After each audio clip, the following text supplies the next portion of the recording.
사회적 거리두기 2단계 시행에도 인천에서 코로나19 확진자가 계속해서 발생하고 있는데요.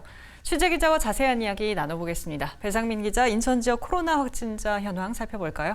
네, 16일 오후 2시 기준 인천 지역 코로나19 확진자는 857명으로 집계됐습니다. 전날보다 4명이 증가했는데요. 지역별로 살펴보면 남동구와 서구가 각각 1명, 부평구가 2명입니다. 남동구 거주 60대 확진자는 전날 확진 판정받은 851번 환자의 접촉자, 서구 거주 70대 확진자는 강남구 확진자의 접촉자였고, 부평구 거주 60대와 20대 확진자는 각각 송파구, 부천시 확진자의 접촉자로 파악됐습니다.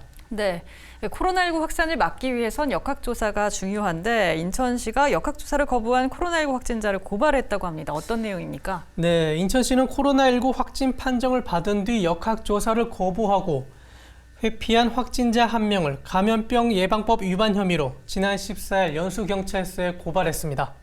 고발된 사람은 지난달 28일 코로나19 양성 판정받은 50대 여성 A씨인데요. A씨는 8월 15일 서울 광화문 집회 유튜브 촬영을 위해 방문한 이후 열흘 뒤 인후통 등의 증상이 나타나 같은 달 27일 코로나19 검사를 받고 확진됐습니다. 하지만 A씨는 역학조사에서 접촉자와 신용카드 정보 제공은 물론 CCTV 확인을 위한 본인 식별 가능 사진 요청도 거부했습니다.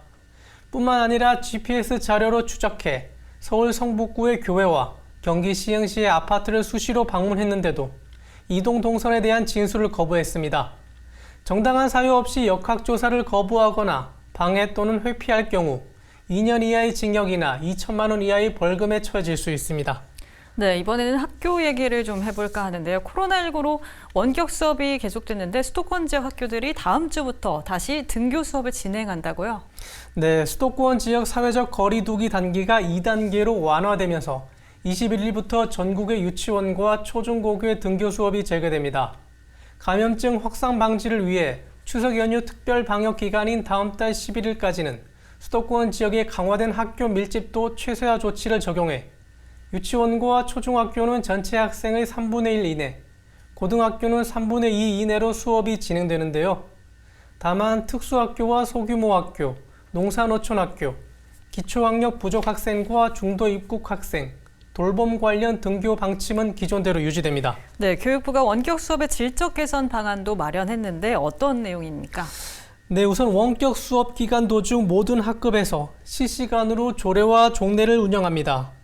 교사는 실시간 화상 프로그램이나 SNS 등을 활용해 학생의 출결과 건강 상태를 확인하고 당일 원격 수업 내용 등을 주제로 소통하게 됩니다. 그리고 주 1회 이상 실시간 쌍방향 수업을 실시하고 컨텐츠 활용 수업 중에도 실시간으로 채팅 등을 통해서 즉각적인 피드백이 이루어질 수 있도록 합니다. 이와 함께 수석교사, 예비교사, 기간제 교원 등 학교의 역량을 모두 발휘해 학생에게 맞춤형 학습 지도를 하는 한편 학교 현장의 방역 부담을 줄이고 학습 격차 해소를 위한 원격 학습 도우미와 학교 방역 도우미 4만 명 확보를 추진한다고 교육부는 밝혔습니다. 또한 이와 함께 원격 수업의 질 제고를 위해서 11월까지는 공공학습관리 시스템의 화상수업 솔루션을 연계하는 등 단계적으로 기능을 고도화하고 모든 교실에 무선 인터넷 환경을 조성하고 또한 교원의 노후 기자재 약 20만 대를 교체할 방침입니다. 네, 배 기자 수고하셨습니다.